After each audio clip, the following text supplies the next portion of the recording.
kakor led, včasih je ta svet. Odloži, kar teži srce. Mnogo lažje je, ko se v dvoje gre. Odloži, kar teži srce.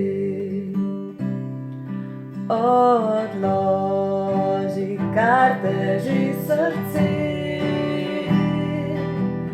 Nazaj k očitu pojdi. Zaupaj mu, kar te boli. In pusti, naj te vodi.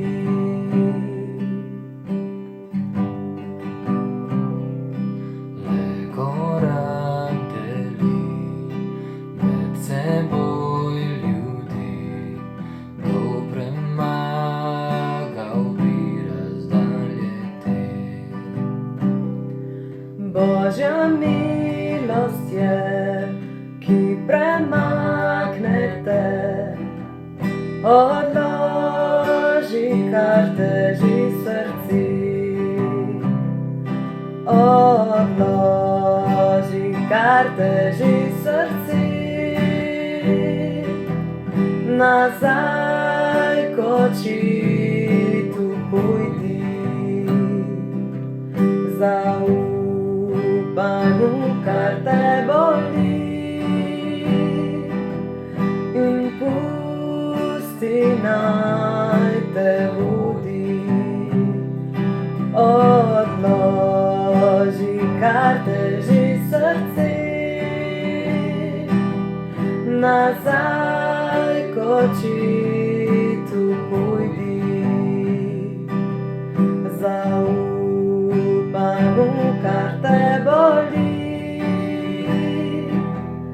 In pusti, naj te vodi. Zaupaj mu, kar te boli.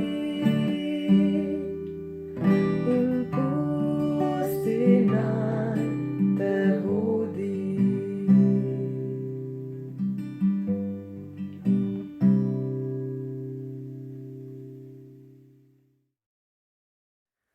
Vse vas toplo in prisrčno pozdravljam. V današnji duhovni misli se bomo dvakrat v sliki in besedi podali v hrvaško pokrajino Banovino, ki jo je lani prizadel uničevalen potres. V okviru Adrinega posredovanja v posledicah potresa sem imel priložnost tam preživeti mesec dni. Prizori in zgodbe ljudi iz tistega področja nam bodo pomagali bolje razumeti vrstice iz Svetega pisma, ki jih bomo danes proučevali. Tako da vas vabim, da vzamete v roko svoja Sveta pisma, lažje boste sledili besedilom, skozi katera se bomo nekako prebijali. Za začetek pa sklonimo glave in se izročimo Bogu. Dragi in sveti nebeški Oče, Gospod, hvala ti, da smo lahko tega trenutka tu in da lahko poslušamo in razmišljamo o tebi. Gospod Bog, vabimo te, da prideš s Svetim Duhom v naša srca, da nam daš razumevanja in modrosti, Oče sveti, za praktično življenje po nasvetih, ki si nam jih zapustil v Svetem pismu. V roke tvoje se izročamo, v Kristusovem imenu, Gospod, smo ti hvaležni za vse, kar nam po tvoji roki vedno prihaja. Amen. Potres, ki smo ga omenili, je mnogim ljudem uničil skromne domove in vse, kar je bilo v njih. Sredi zime in snega so bili prisiljeni preseliti se v zasilna prebivališča skupaj z nekaj malo stvarmi, ki so jih uspeli rešiti izpod ruševin. Varna zavetja, ki so jim celo življenje nudila zaščito pred vremenskimi neprilikami, so bila porušena ali bolj ali manj poškodovana. Ljudje, ki sem jih srečeval, so mi opisovali svoje doživljanje potresa na različne načine. Nekateri izmed njih so med samim potresom bežali iz hiš, so uspeli še varno brez poškodb rešiti. Nekateri so delali v bližini hiš in so samo iz polja ali iz sadovnjaka nemočno opazovali, kako se pred njihovimi očmi ruši njihov dom. Drugi spet so bili od doma in ko so se vrnili, so našli le kup ruševin ali pa močno poškodovano hišo. Potresu je sledilo kar nekaj popotresnih sunkov, ki so še dodatno poškodovali zgradbe in pa potem padavine, ki so skozi načete strehe zgradbe še dodatno uničevale. Potres. Težko je v nekaj besedah opisati osebne stiske ljudi, ki so tako rekoč ostali brez vsega. In to v nekaj kratkih minutah potresnega sunka. Ste ga mogoče kdaj doživeli? Osebno sem doživel potres, ki je bil leta 2004 v Bovcu in kar močan je bil, nekaj hiš se je takrat podrlo in med potresom sem bil v centru Bovca s skupino otrok in izkušnja je bila strašljiva. A v življenju doživljamo različne potrese in pretrese. To je žal trenutna realnost našega planeta. In če bi vas vprašal, s kakšnim potresnim sunkom se trenutno ukvarjate v življenju vi, ali pa mogoče ste se, bi mi verjetno odgovorili na različne načine. Morda je bil potresni sunek, ki vas je zamajal do osebnih temeljev drugačne vrste, a s podobnimi materialnimi in psihološkimi posledicami. Izguba zdravja, razpad družine, izguba službe, bankrot, požar in še bi lahko naštevali. In kakšna je bila vaša reakcija, kakšna je vaša reakcija na kaj podobnega, ko se zgodi? Večina ljudi, ki sem jih srečeval v Banovini, je bila sprva prestrašenih, v šoku. Najprej so reševali tisto najnujnejše. Popotresni sunki, ki pa jih ni bilo malo, so bila težka psihična obremenitev za marsikoga. Videli smo veliko solz. Ko so se sunki nekoliko umirili, pa so ljudje pričeli popravljati nastalo materialno škodo in počasi prebolevati šok. In v mesecu dni, ki sem ga preživel skupaj s temi ljudmi in pa v vseh situacijah, ki so se tam dogajale, so me naučili kar nekaj naukov in situacije in ljudje. In danes bi rad z vami podelil dve takšni. Ob razmišljanju o teh porušenih zgradbah, ki so bile vse povsod okoli nas, se mi je utrnila močna asociacija na besedilo iz Petrovega lista, ki opisuje, kako se kristjani kot živi kamni sezidavamo v skupnost. Lastnosti le-te pa so močno izražene z lastnostmi posameznikov, ki so del te skupnosti.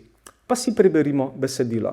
Torej beremo iz 1. Petrovega lista, iz 2. poglavja, prvih 5 vrstic. Znebite se torej vsakršne hudobije in zvijačnosti, hinavščine, nevoščljivosti in vsakršnega obrekovanja. Kot pravkar rojeni otroci, zakoprnite po pristnem duhovnem mleku, da boste z njegovo pomočjo rasli v odrešenje, če ste res okusili, da je Gospod dober.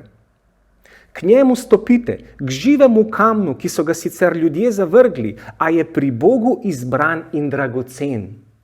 Saj ste vendar živi kamni, zato se vgrajujte v duhovno stavbo, tako da boste sveto duhovništvo in boste darovali duhovne žrtve, ki bodo po Jezusu Kristusu prijetne Bogu. Kako izgledajo naše duhovne zgradbe? Kaj jih veže? Pa si poglejmo to besedilo malce podrobneje, da vidimo, kaj nam sporoča. In ko bomo videli, kaj nam sporoča, ko ga bomo malo analizirali, boste videli, kako je navdušujoče povezano z ostalimi deli Svetega pisma. Mene Sveto pismo vedno znova navdušuje in Bog je čudovit avtor. Gremo v prvo vrstico. Znebite se torej vsakršne hudobije in zvijačnosti, hinavščine, nevoščljivosti in vsakršnega obrekovanja. V tej vrstici nas tako Božja beseda takoj opozori na dejavnike, ki uničujejo duhovno življenje. In v bistvu nam pravi, da naj zavračamo hudobno delovanje vsake vrste, da naj vedno govorimo le stvari, ki so resnične in prave, da ne govorimo nekaj, ko v bistvu razmišljamo oziroma mislimo nekaj drugega in da to ne počnemo tudi takrat oziroma sploh ne takrat, kadar želimo s tem nekomu pomagati. Kar nekaj let nazaj je, ko sem bil na trekingu po Nepalu. Sprehajali in hodili smo po teh dolgih himalajskih dolinah in včasih se je pot od ene do druge vasi že kar bomo rekli vlekla. In tako sem nekega dneva bil že precej utrujen, tudi vode ni bilo več in hodim po eni izmed teh dolin, ko pride nasproti en šerpa, to so ti ljudje, ko nosijo bremena, in vprašam ga, kako daleč je do naslednje vasi. On pa se nasmehne in pravi, glej, kakšnih 10-15 minut pa si tam. Res me je razveselil, ker sem bil utrujen. Toda pot ni trajala 10 ali 15 minut. In teh ovinkov, kot jih vidite na sliki, je bilo kar nekaj in cela pot je trajala več kot uro. In na koncu sem prispel v to vas precej utrujen. In bil sem sicer vesel, ko me je potolažil, ampak vmes, ko sem pa hodil, mi pa ni bilo prijetno. Tako da mi smo potem kasneje ugotovili, da Nepalci, kadar jih tujci karkoli vprašajo, želijo odgovoriti na ta način, da tujce razveselijo. Ampak kaj pomaga človeku, če ga v očitno slabi situaciji razveseljujemo in ne govorimo resnice? Naprej, vrstica, ki smo jo prej brali, nas svari pred uporabljanjem žaljivih sarkazmov, če tudi mislimo, da se s tem šalimo. Svari nas pred tem, da ljudem nismo nevoščljivi, ker ko smo do koga nevoščljivi, do njega prenehamo biti prijazni. In da nikakor ne govorimo slabo o drugih ljudeh. In za razliko od vsega tega, nas druga vrstica v našem besedilu takoj povabi na delovanje drugačne vrste. Torej, jo še enkrat preberemo, kot pravkar rojeni otroci. Zakoprnite po pristnem duhovnem mleku, da boste z njegovo pomočjo rasli v odrešenje. Torej, namesto hudobnih lastnosti, naštetih v prvi vrstici, kristjani raje hrepenimo po tem, da bi globje spoznali Boga. Prispodoba za spreobrnitev je podana z besedo novorojenje. Dojenčki vedno hrepenijo po materinem mleku, saj jim le to daje moč in rast. Podobno njim, tudi mi hrepenimo po pravem mleku, ki prihaja od Boga. Mleko je v tem besedilu prispodoba za duhovno hrano in vedno hrepenimo po tem, da bi spoznali še več o Božjem sporočilu za nas ljudi. Knjiga Helmuta Haubla Ostati v Jezusu, ki vam jo resnično močno priporočam, ima polno čudovitih besedil na to temo, o kateri zdaj razmišljamo. Prebral bi vam rad samo 3 stavke strani 101. Po našem zaupanju v Jezusa lahko doživimo veselje, mir in potešitev svoje duhovne želje. Naš Bog želi, da bi bila njegova ljubezen v našem življenju vidna drugim. To dela našo vero privlačno zanje. Torej, spoznavanje Božjega sporočila nas bo naredilo duhovno močne in kot smo brali v vrstici, nas bo tudi vodilo v odrešenje. Iz sobesedila Jezusovega pogovora s farizejem Nikodemom, o katerem lahko beremo v 3. poglavju Janezovega evangelija v 3. vrstici, jasno vidimo, Jezus je odgovoril in mu rekel, resnično povem ti, če se kdo ne rodi od zgoraj, ne more videti Božjega kraljestva.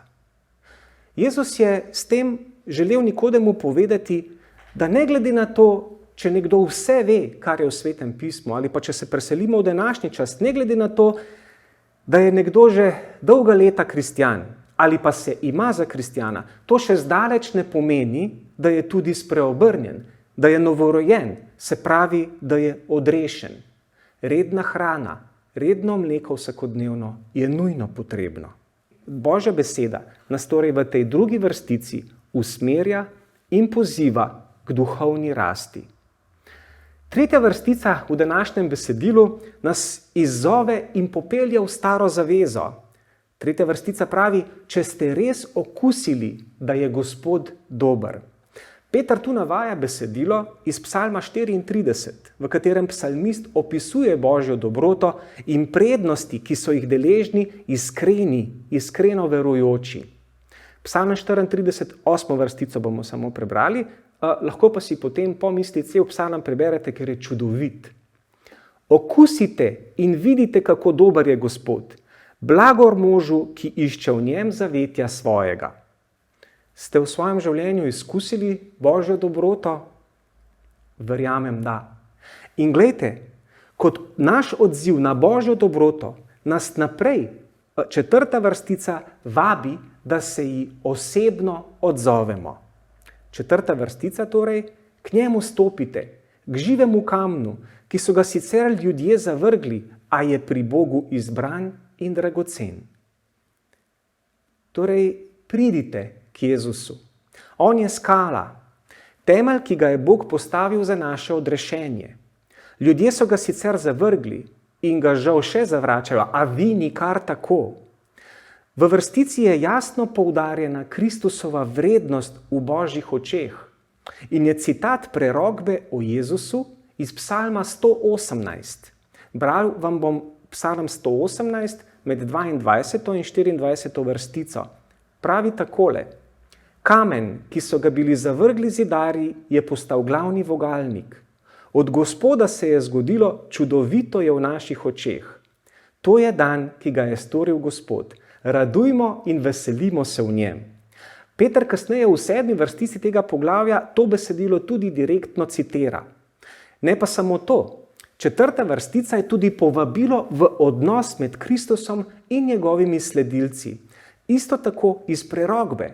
Toda ta je napisana v knjigi preroka Izaije v 28. poglavju, 16. vrstica. Tudi ta je kasneje v tem besedilu originalnem našem citirana. Pravi pa tako.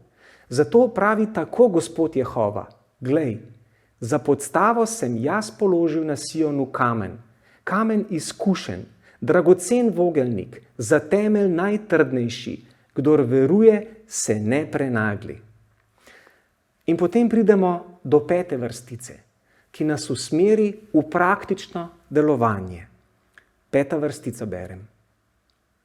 Saj ste vendar živi kamni, zato se vgrajujte v duhovno stavbo, tako da boste sveto duhovništvo in boste darovali duhovne žrtve, ki bodo po Jezusu Kristusu prijetne Bogu. Tudi vi ste kamni.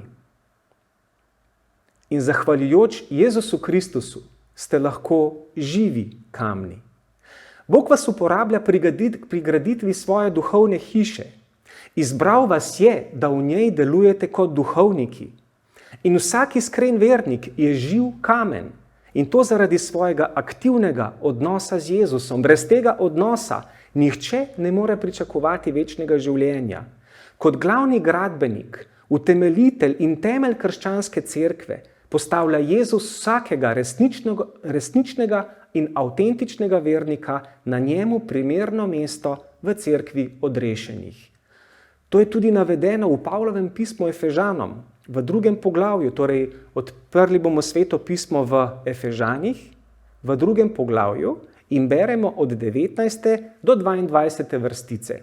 Pravi takole: Tako torej niste več tujci in priseljenci, marveč ste someščani svetih in domačini Božji, sezidani na temelju apostolov in prerokov, vogelni kamen pa je Jezus Kristus sam, v katerem je vse poslopje točno sestavljeno in raste v svet tempelj v Gospodu, v katerem se tudi vi z drugimi vred vzivdavate v bivališče Božje v duhu.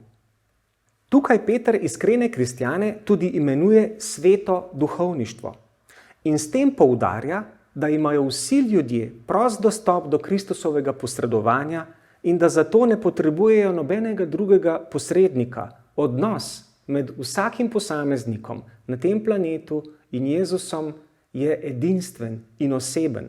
O tem lahko beremo tudi v Hebrejcih v 4. poglavju, 16. vrstico vam bom prebral. Bližajmo se torej s srčno zaupnostjo prestolu milosti, da dobimo usmiljenje in najdemo milost za pravočasno pomoč. To, da pa so kristjani imenovani sveto duhovništvo, pa pomeni tudi to, da so poklicani avtentično živeti v skladu z Božjimi jasnimi navodili. Še več, njihov življenjski stil je v tej vrstici, ki smo jo brali, se pravi v 5. vrstici našega današnjega glavnega besedila, predstavljen kot darovanje duhovne žrtve, ki bodo po Jezusu Kristusu prijetne Bogu. In te žrtve oziroma darovi, ki naj bi jih kristjani prinašali Bogu, so slavljenje Boga in podeljevanje pomoči potrebnim, kot je jasno napisano v pismu Hebrejcem v 13. poglavju. Brali bomo 15. in 16. vrstico. Pravi pa tako.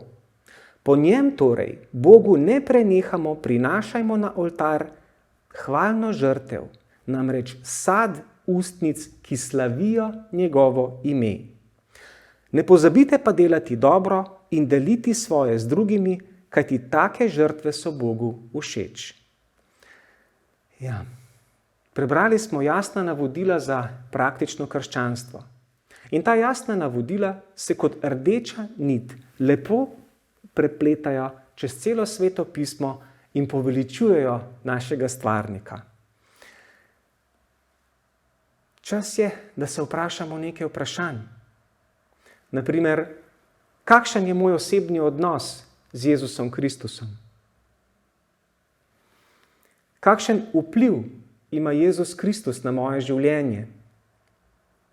So moje življenjske smernice, moje vrednote, moje želje in moje aktivnosti povezane z Jezusom? Kaj svojim življenjem, svojimi dejanji sporočam soljudem, sokristjanom in svoji cerkvi? Kakšen je moj duhovni temelj? Vsak dan se izročajmo Bogu, vsak dan pazimo na to, da bomo živi kamni. Da bo naša skupnost praktično služila Bogu z iskrenim slavljenjem in nesebično službo bližnjim. Bog je ljubezen. Prebral bi vam rad še nekaj stavkov izpod peresa Helmuta Haubla, tudi sedaj berem iz 101. strani. Božje veličanstvo je njegov značaj, za katerega sta značilni ljubezen in dobrota. Dobrota je ljubezen, ki pomaga, torej ljubezen v akciji. To nam pomaga razumeti Jezusovo izjavo iz Janezovega evangelija 17. poglavja 22. vrstice, da nam je dal Božje veličastvo. Zato, da bi bili eno z njim. Najpomembnejši predpogoj za enotnost je vzajemna ljubezen, ki jo spremljata spoštovanje in zaupanje. Božja metoda za izvrševanje poslanstva je ljubiti človeštvo po nas, in sicer z Božjo ljubeznijo agape. To je vrsta ljubezni, ki jo Bog želi širiti po nas. Pa preidimo na drugi nauk iz potresnega območja, nauk, ki je zelo tesno povezan s tem prvim. Ljudje, prizadeti v potresu, so pozabili, tisti, ki so pač to imeli, na svoje razprtije. Katastrofa jih je povezala. Ljudje, ki so imeli hiše še vedno primerne za bivanje, so pod streho vzeli sosede, ki jim je potres uničil hišo. Ljudje, ki so imeli več hiš, so rade volje prepustili svojo staro, a še uporabno hišo ljudem, ki so dobili na svojo hišo rdečo nalepko, kar je pomenilo, da hiše ne smejo več uporabljati, da ni varna.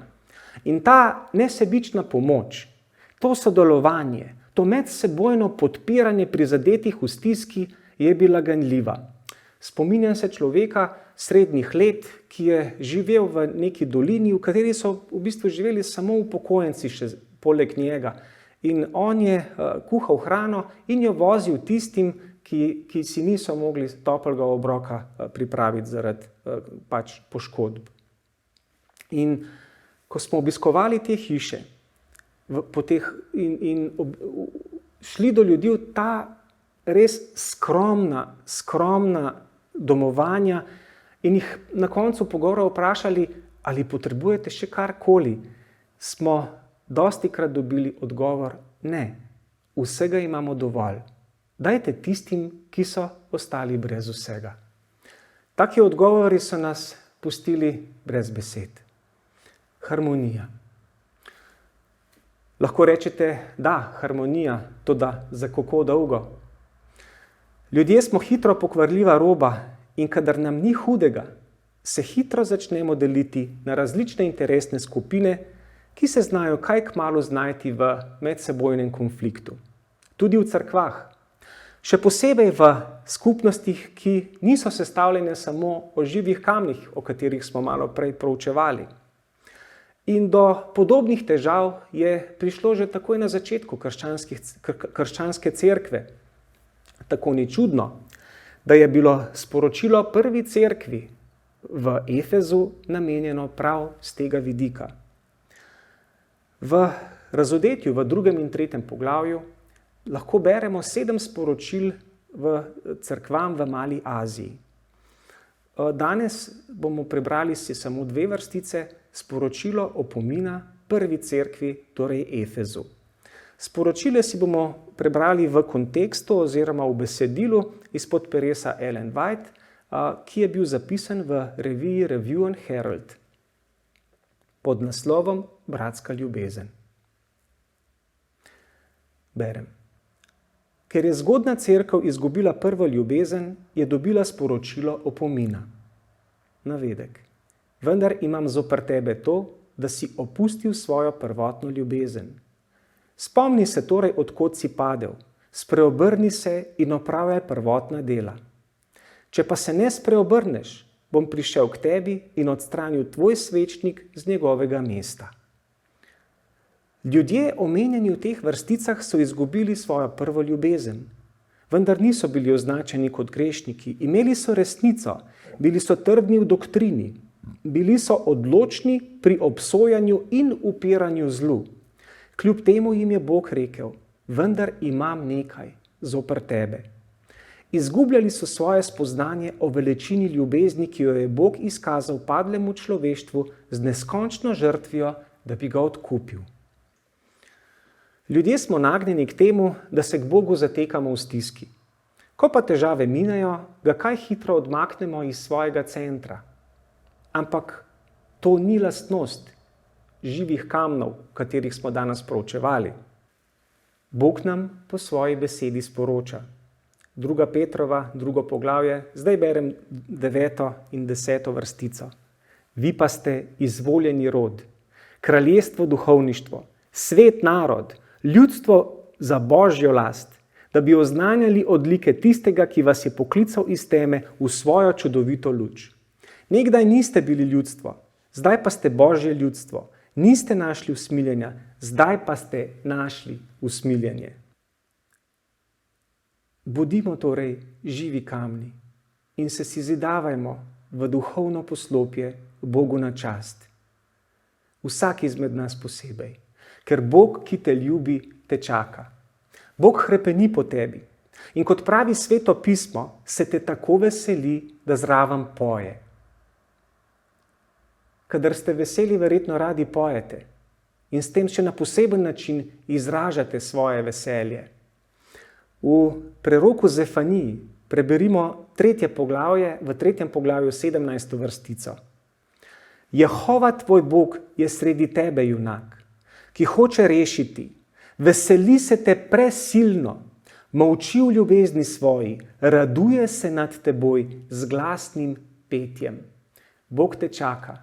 Bog te pričakuje in izročimo se mu vsak dan in se zidavajmo se v svet tempelj, ki bo Bogu v veselje, našim soljudem pa v blagoslov in v pomoč. Molimo.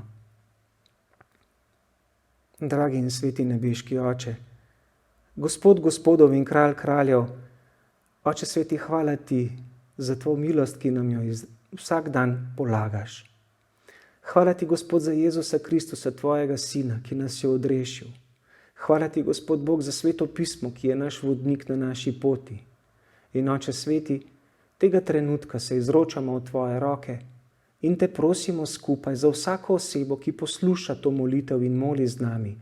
Gospod, prosimo te, da se jo dotakneš, njega ali njo, v njegovem ali njenem življenju tam, kjer je to najbolj potrebno. Gospod, prosimo te, da vsakega izmed nas spremljaš svojim svetim duhom in vodiš po poti, ki vodi k tebi. In Oče sveti, želimo si, da bi veselje, ki je v tebi, ko nas čakaš, bilo tudi v nas, da te ljubimo, da prepevamo o tebi, da se ti izročamo, Gospod Bog, vse do dneva, ko se bomo srečali s teboj v resničnosti. Naj se ti dviga hvala, slava, čast in oblast, Gospod Bog, od sedaj in na vekov veke. Amen.